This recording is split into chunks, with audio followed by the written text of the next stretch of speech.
For decades, Maury Povich stood at the center of family truth and DNA revelations. Calm voice, one envelope, and a sentence that could change lives forever. But some stories never made it to that famous stage. Some truths were too heavy even for the brightest studio lights. This is one of those stories. Kevin Rhodes would have given anything for his daughter, his house, his car, his retirement savings, every single thing he owned. So when the doctors told him that 12-year-old Lily needed a bone marrow transplant to survive, Kevin didn't hesitate. "Test me," he said. "Take whatever she needs." He would have given his life for hers. He almost did. It started with a bruise. Lily had always been an active kid. Soccer in the fall, basketball in the winter, softball in the spring. She came home with scrapes and bruises all the time, and Kevin never thought twice about it. But this bruise was different.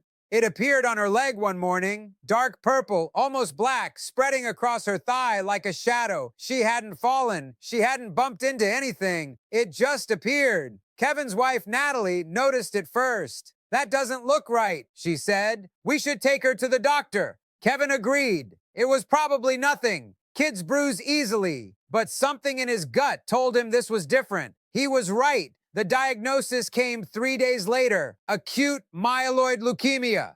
The words hit Kevin like a freight train. He sat in the oncologist's office, holding Natalie's hand, trying to process what the doctor was saying. Cancer. His 12-year-old daughter had cancer. "The good news," the doctor said, "is that we caught it relatively early. With aggressive chemotherapy and a bone marrow transplant, Lily has a strong chance of survival." Kevin leaned forward. "Bone marrow transplant, what does that mean?" The doctor explained. Lily's bone marrow, the tissue inside her bones that produces blood cells, was producing cancerous cells. The only way to cure her was to destroy the diseased marrow with chemotherapy and replace it with healthy marrow from a donor. "The best donors are usually family members," the doctor said. "Siblings are ideal, but parents can sometimes be a match. We'll need to test both of you." Kevin nodded. "Do it. Test me today, right now."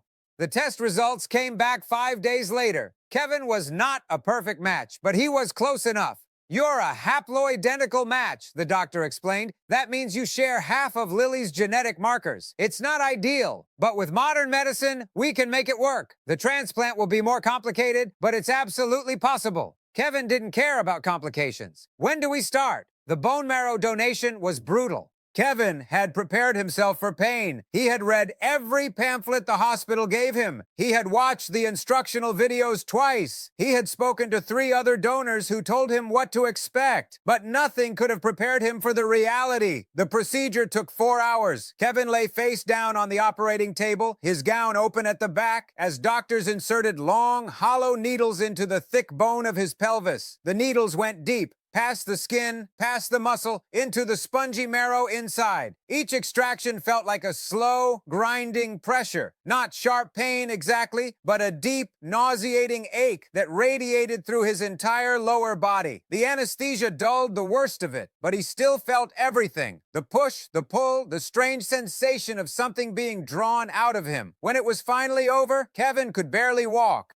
His lower back felt like it had been shattered and reassembled wrong. Every step sent jolts of pain up his spine. The nurses helped him into a wheelchair and gave him painkillers, but they barely took the edge off. For 3 days, he moved like an old man. He couldn't bend. He couldn't twist. He couldn't even sit comfortably. But he didn't care, because somewhere in this hospital, his daughter was fighting for her life. And if his marrow, his cells, his blood, his very essence could save her, then every second of pain was worth it. He would endure anything for Lily, anything at all. The transplant was a success. 3 weeks after the procedure, Lily's body began producing healthy blood cells. The doctors called it a miracle. The nurses called Kevin a hero. Natalie cried tears of joy in the hospital hallway. Lily was going to live. Kevin sat beside her bed, holding her small hand in his, watching her sleep. She looked so fragile, so pale. but she was alive. She was going to be okay. I would do it again, he whispered. 100 times, 1,000 times, whatever it takes. Lily squeezed his hand. Thanks, Dad. 2 words, but they meant everything. 6 months later, Lily was in remission. The cancer was gone. Her blood counts were normal. She was back in school, back on the soccer field, back to being a normal 12-year-old girl. Kevin watched her run across the field during her first game back, and he felt something he hadn't felt in months. Hope. They had beaten it, together, as a family. But Kevin didn't know that the hardest part was still coming. It started with a letter from the hospital. Kevin found it in the mailbox on a Tuesday afternoon. It was addressed to him, marked confidential in red letters. He assumed it was a bill, or maybe a follow-up survey about the transplant process. He opened it at the kitchen table, and his world stopped. Dear Mr. Rhodes, the letter began. During the genetic testing conducted prior to your daughter's bone marrow transplant, a discrepancy was identified in the paternity markers. Standard protocol requires us to inform you that the genetic analysis indicates you are not the biological father of the patient. Kevin read the words 3 times. Not the biological father. That wasn't possible. That couldn't be right. There had to be a mistake, a clerical error, a mix-up in the lab. Lily was his daughter. He had been there when she was born. He had held her in the delivery room, cut the umbilical cord, cried tears of joy as the nurse placed her in his arms. She had his smile, his laugh, his stubborn streak that drove Natalie crazy. She was his daughter. She had to be. Kevin didn't tell Natalie about the letter, not right away. He needed time to think, time to process, time to figure out if there was any possible explanation other than the obvious one. He spent 3 days in a fog. He went to work. He came home. He ate dinner with his family. He kissed Lily goodnight and told her he loved her. But inside, he was drowning. Every time he looked at his daughter, he saw the words from that letter, not the biological father. Every time he looked at his wife, he saw a question he was terrified to ask. On the 4th day, Kevin broke. It was late at night. Lily was asleep. Kevin and Natalie were sitting on the couch, watching television, pretending everything was normal. Kevin turned off the TV. I need to ask you something, he said, and I need you to tell me the truth. Natalie looked at him with concern. What's wrong? You've been acting strange all week. Kevin pulled the letter from his pocket. He had been carrying it with him everywhere, like a wound he couldn't stop touching. He handed it to her. Natalie read it, and Kevin watched her face change. First confusion, then recognition, then something that looked like terror. Kevin, is it true? His voice was steady, calm, but inside, he was screaming. Natalie's hands were shaking. I can explain. Is it true? The silence stretched for an eternity, and then Natalie started to cry. She told him everything. It had happened 13 years ago before they were married. They had been engaged for 6 months, planning the wedding, choosing the venue, arguing about the guest list. But they were also fighting constantly about money, about careers, about where to live. Every conversation seemed to turn into a battle. During one of their worst fights, Kevin couldn't even remember what it was about now, Natalie had stormed out of the apartment. She had driven to a bar downtown. She had ordered a drink, then another, and then she had run into an old friend from college. His name was Derek. Derek had been charming, attentive. He listened to her complain about Kevin for 2 hours. He told her she deserved better. He bought her drinks and reminded her of a time before wedding planning and mortgage discussions. One thing led to another. It was one night, one mistake, one moment of weakness that she had regretted from the moment she woke up the next morning with a hangover and a pit in her stomach.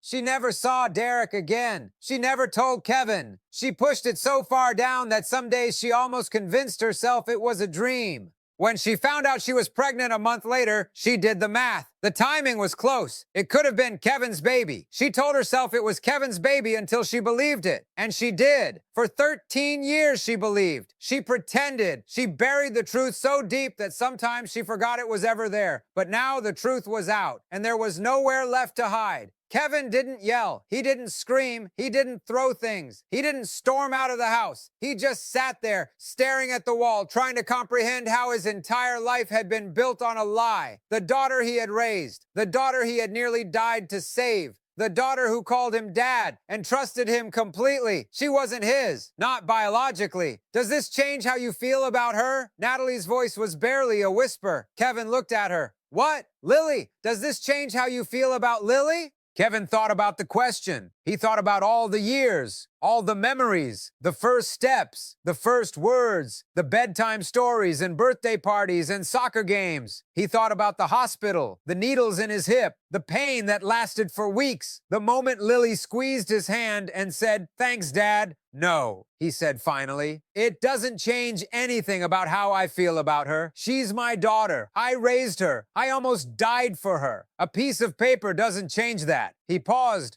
"But it changes everything about how I feel about you." Kevin moved out 3 weeks later. He couldn't stay in that house. He couldn't sleep next to a woman who had lied to him for 13 years. He couldn't look at her without seeing the betrayal written across her face. He rented an apartment across town. It was small, sparse, nothing like the home he had built with Natalie, but at least it was honest. The hardest part was telling Lily. Kevin sat her down on a Saturday afternoon. She was 13 now, old enough to understand, young enough to be devastated. He told her that he and her mother were separating. He told her it wasn't her fault. Kevin closed his eyes. "Lily, just tell me the truth." Kevin took a deep breath. "Biologically, no, I'm not your father, but in every other way, in every way that matters, I am your dad. I always have been. I always will be." The line was silent for a long moment. "You gave me your bone marrow," Lily whispered. "You saved my life, even though I wasn't yours." "You were always mine," Kevin said. "From the moment I first held you. That never changed. Not for a second." Lily showed up at Kevin's apartment that night. She didn't call first. She just appeared at his door, tears streaming down her face, a backpack slung over her shoulder. "Can I stay here?" she asked. "I can't be in that house right now. I can't look at her." Kevin opened the door wider. "You can stay as long as you want." Lily stepped inside. She dropped her backpack on the floor. And then she hugged him, really hugged him, for the first time in months. "Thank you," she said, "for everything, for saving my life, for being my dad, for loving me even when you didn't have to." Kevin held her tight. "I always had to," he said. "Loving you was never a choice. It's just who I am." Lily never contacted Derek. She knew his name. She could have found him if she wanted to, but she didn't want to because she already had a father, the man who taught her to ride a bike, the man who sat through every school play and every soccer game, the man who gave his bone marrow to save her life, not knowing she wasn't biologically his. That was her father. DNA didn't change that. Nothing ever would. 5 years later, Lily graduated from high school. Kevin sat in the front row, tears streaming down his face as his daughter walked across the stage. She was 18 now, healthy, strong, cancer-free for almost 7 years. When the ceremony was over, Lily found him in the crowd. "I have something for you," she said. She handed him a card. Kevin opened it. Inside, she had written, "To the man who gave me life twice, once when I was born and once when you saved me. You didn't have to be my father, but you chose to be every single day. Thank you for choosing me. I love you, Dad." Kevin couldn't speak. Lily hugged him. "You're the only father I'll ever need," she whispered. "Biology doesn't make a family. Love does." For decades, Maury Povich stood at the center of family truth and DNA revelations. Calm voice, one envelope, and a sentence that could change lives forever. But this story didn't need a stage. It only needed a father who refused to stop loving his daughter, even when the DNA said she wasn't his, even when the truth shattered everything he believed. Because real love doesn't need a genetic match. It just needs a choice, and Kevin made that choice every single day.